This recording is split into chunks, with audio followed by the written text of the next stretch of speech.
Hello from Istanbul Koç University. In our field, we know her for her somaesthetic work. In this episode, we welcome Swedish professor from KTH, Kristina Höök. Now I'm connecting to Stockholm. Hello, Kristina. Hello, hello. Kristina, our PhD students have reviewed your recent works. Now they will ask you about their curiosity in this scope. Shall we start? Yes, let's go. As the smart technologies such as AI and machine learning, which get by data advanced in our field, we are not fully aware of which data our bodies, like our human bodies, are providing to these and how this data is interpreted through systems. In some cases, we can maybe briefly say we are not fully in control of our own biodata that we provide to these systems. So how can designers collaboratively work with such smart systems in the case of biodata and soma data? And what might be the emerging research methods for designers and design researchers to work with such uncertainties? So you're touching on one of the huge big problems of our field, and I can't say that I have a definite solution to the problem, but I think maybe we need to start asking the question in different ways. So rather than being aware of what kind of data is harvested from me, as if I was some kind of crops, because obviously this is what is happening. I think we need to work with the other end of the equation, namely, what does the system do, and making us more aware, perhaps, of the actual. And so that turns the question around. And I think a lot of people who are working on explainable AI and so on, they're trying to tackle that kind of issue, how to turn the question around. So I was recently involved in a workshop where we spoke about graspable AI rather than explainable AI. So what would it mean for me to sort of feel and touch the interactions in my home or in my environment that are changing with the data that it finds from me and my family and my body and so on? So yeah, the answer is this is really hard, and I don't think we're asking the right questions yet, and we have to turn around the question. And when we do, I think we need to shift towards less of the cognitive explanation of AI, less of going like, yes, it's because you did this, then the system did that, right? And it's because it's harvesting this kind of data from your body, then the system is doing that. Less of that cognitive kind of explanation, and instead trying to make both the input and the output somatic, felt, that you feel what the AI is harvesting from you. And I think that is one path, and it's not going to solve the whole problem. Of course not. Today, in these days, everything has become available and manageable from anywhere, as Mert said. And things that were not variable became variables for our bodies, for instance.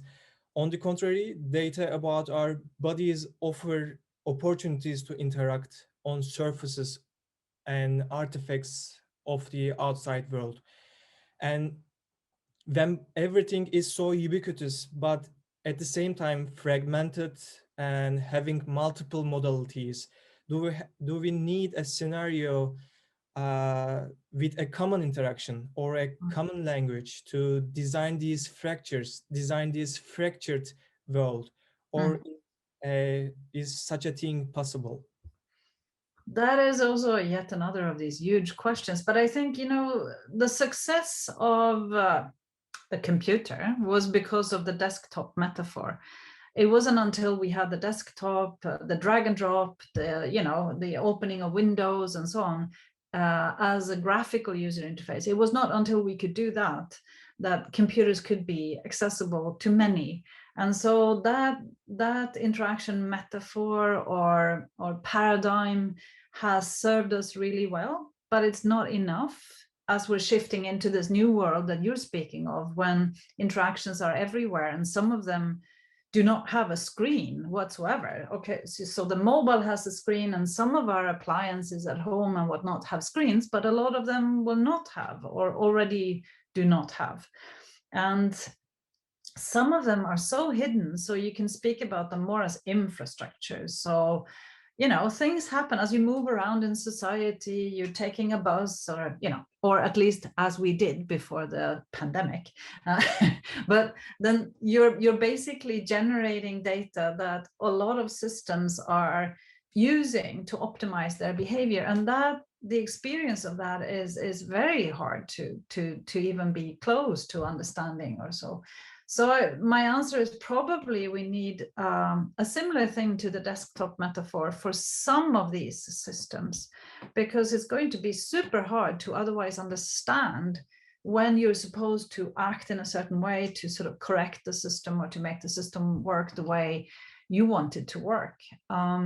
So in fact, Don Norman wrote a good paper about this in 2010, where he speaks about you know, there's nothing natural about natural interfaces. So the assumption that just because we move interactions out into the world and away from the screen, that would mean that we don't need to design them carefully, or that we wouldn't have to figure out ways for end users to make up some kind of understanding of the interaction, you know, model that what is going to happen when I do this versus when I do that, you know. Is just not there. So all of these things also need to be designed in similar manners. And so I believe that we need that, but it's the jury's out on how to handle that. Are there subclasses of interactions that we will be able to identify, like situations with autonomous systems like cars and vacuum cleaners and whatnot, you know, and that we can sort of look at them and sort of say, here we need this kind of interaction model, and perhaps other interactions to do with social interactions or autonomous behaviors of doors and whatnot, locks, security, privacy, all of these things, you know. Is there going to be one model for all of these, or a bunch of different ones, maybe? So I've been very, very inspired by Wendy Ju's work and Albrecht Schmidt on implicit interaction. So basically they sort of say in the future what you do, or already do to some extent, is that as you're moving around in spaces, doors will open as you approach them. Things will happen implicitly around you. And I believe that for some of these, there is no need for any explanation or feedback loops or anything. It's just like, it makes sense in the setting. But for others, we need this kind of interaction model or ways of understanding, like when I do this, the system will sooner or later do this kind of adaptation or change itself in this way. And as I said before to Mert, I think that kind of interaction needs to be, the interaction model needs to be pushed down on a very sort of somatic level, often, not always, but often, because we don't want more systems that beep and tell us to sort of, oh, I want your attention. Can you please come and interact with the thermostat of your home? No, I don't want to do that. I want the thermostat to just work, you know? So how do you interact with that in a way that is more physical, bodily engagements, like, oh, it's cold in here. Can we raise the temperature? You know, that kind of interaction that doesn't require everything to go up to a screen-based, symbolic, language-oriented kind of interaction. Yeah, this is a huge and interesting challenge for designers, I think. So smart homes feature remotely monitored, accessed, or controlled technologies that can automate domestic tasks in built environments to respond to the needs of their residents. And these tasks usually involve connecting to an interface, such as controlling the temperature of our house using a mobile phone or screen by touching our finger. But at the same time, some technologies allow us to associate body actions with them, such as clapping our hands or using a wave motion to turn on the lights. From this perspective, if we could interact more with body actions instead of using interfaces when connecting to our houses, what would change in architectural spaces and what possible advantages would this have for us? So first of all, I like to just question the overall idea of the smart home. So a lot of the time, the smart home is portrayed as, oh, you need to automatize everything that is boring and tedious, and this is what we need to do for homes. And so basically this is taking a work-oriented industry automation kind of idea and then applying it to a space which is not about being, automatized. Being in a home or creating a home, creating for a sense of being at home is not solely about automatic processes. It's also about aesthetics and safety and my control over creating the kind of home that I want. And so here we need to be super careful with how we design these interactions. So some of them might be exactly what you said, you automatize whatever is boring and you want the interactions with these things to be minimal and don't, not necessarily call for a lot of attention from you, because life is short and then we die. You don't want to spend all of this time just interacting with your thermostat and your refrigerator and, trying to be smart about this or that. But a lot of interactions are not to do with what we should automatize in the home. A lot of interaction, and for architectures thinking about this, is about aesthetics, the experience. What is the experience of a home? So I worked a little bit with IKEA. IKEA is a Swedish company, and they're trying to export the Scandinavian lifestyle in a way. So a home is something that is aesthetically interesting to you, where you have some kind of influence over how you buy these furniture, combine them, how you put them up, how you construct them, the IKEA hacking of furniture, all of these things. And I think it's interesting to think about where the future is heading with their visions for what to do. So they're working a lot around ideas for very small homes. We're getting to be more and more inhabitants on Earth, and a lot of people live in very large cities and in very small apartments, and perhaps sharing bits and parts of what the functionality of the apartment. So I think that challenge is more interesting, rather than automatizing the home for middle class people in fairly rich environments. Let's think about these the ways of creating, using smart technologies, digital interactions, ways of creating spaces for this experience, for the aesthetics of being at home, for the ritual of letting go of the outside world and coming into a space, of reconfiguring spaces so that we can sometimes really be, this is my home, and then I can open it and I can have a social event. And since the space is so small, I can figure out ways of doing that, reconfiguring the space in interesting ways. So that I find, so yeah, just to make sure that we don't create the smart nightmare home where things are going on and off and lamps are, and also where we forget about the fact that people have messy families, so I read about some design where you could turn on and off the lights in different parts of the home. And of course, this couple of siblings were turning on and off the lights in the loo for the other one who was in the toilet, right? Because you can, as soon as you can control something from afar, then you can also turn off the lights in the toilet when your brother is in there, right? So remembering that families are complex units, they're not always mother, father, 2 kids, or a dog. It's much more complex than so, and we need to rethink how we reconfigure these spaces so that they fit with many different constellations of people across the globe. In your somaesthetic appreciation research, the prototypes you created for the research to design process has shown us that one of the qualities significant to somaesthetic appreciation design relies on providing a space for reflection. This may help architectural designers to reconsider some of their repertoire with implications of somaesthetic philosophy. Yeah. So what are your thoughts about the possible and indirect implications of this understanding to architectural design in terms of physically making space? Or in what ways do you think this may contribute to how we will inhabit architectural spaces in the future?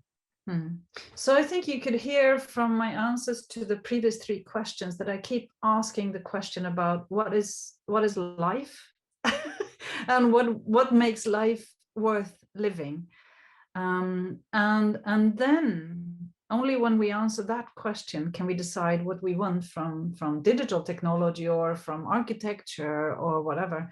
And to me, when I was working for a long time with various wearables, wearable sensors and wearable this and wearable that, and I didn't have a sense of why are we designing these things? What is it that is supposed to be improved? So a lot of the time we speak about health, for example. But what's the point of being healthy if you're not having fun, if you're not enjoying life? And what is health anyway? What does it mean, And so when you come to that somaesthetic appreciation or somaesthetics in general, what the philosopher Richard Schusterman speaks about is how do you live a good life? What is a good life? And his answer to this is, and he's not saying that is the only answer, but one of the answers is to deepen your appreciation of everything that you can experience through what you see, what you hear, through engaging with other people, through touching stuff, through movements, and so on. And so when it comes to architecture and to digital smart technologies in those architectures, I think we need to decide on the ideals. So what is it that we're designing for? So those designs that you looked at, which we actually did for IKEA, they were about sort of turning inwards, increasing your body awareness, creating furniture or interactive devices for your home that would create the space for reflection and going deeper into your appreciation of your own body, your own movements, your temperature, and so on, your breathing apparatus, and so on. And I think this, in general, that's where I feel like, for architecture, if you're designing a home or if you're designing an office or whatever you're designing, you need to think about this direction. What is the value that I'm trying to work with here? So whether it is reflection and creating spaces for reflection, or if it's for playfulness or whatever it is, you need to be fairly grounded in your own understanding of why you're doing it. So for me, aesthetics is key. And I think you heard this in all of my answers. Like, I don't want automatization just because we can do it. I want there to be something that is aesthetically interesting. And by aesthetics, I don't mean surface beauty. I'm really more interested in what is underneath, what is the deepened appreciation of the world that you achieve through the aesthetics. Yeah, that was it. It became a bit philosophical and deep, but I think it's important because it's that we live in a time and age where there is a risk of taking a lot of work values and just pushing those into our homes or into those environments without considering what it means to be human. Yeah. Okay. Kristina, let me ask the last question to you. According to some opinions, it is believed that there has been a sort of standstill period, post-period in the field of interaction design in recent years. What do you think about it? I think there is an ongoing reorientation in the field. So one of the things that that gave us a lot of energy and development was the user-centered design processes. And now we see a world in formation where technology is no longer necessarily putting the human in the center. So it's not that we're building all these tools that serve the human, but rather that the human is there for harvesting data or being decentered. So the infrastructure is really the technology that is in the center, and we're sort of just serving the infrastructure with data in a way. Or there are other interactions where we see more and more of these autonomous vehicles. So there's an authority relationship. So I am interacting with an entity that has its own intentionality and its own, so it is not user-centered anymore. It's more of a relationship on equal terms with technology, and so on and so on. And I think this reorientation you can see happening right now in the field, and I believe that this will render a novel energy in the field. Similarly with, finally figuring out how to use AI and machine learning in a good way in design, over bridging these, because these the waves when AI has been high on the hype curve, interaction design has been low. And then when AI has failed to deliver, then interaction design has been high, right? And right now we're on a hype curve of AI, but this time I believe that there's more opportunity to join these two fields in interesting ways. And so I've been seeing, a lot of attempts there. You can look at, for example, Antti Ulasvirta's work on how to use AI as a support to creative processes that designers engaging, and so on and so on. So computational design. You can see it also in how interactive machine learning, people like Rebecca Fiebrink and Marco Gillius and others using machine learning as a way of designing systems together with artists and so on. So there is this a huge reorientation where we decenter the human and we don't work with user-centered design solely.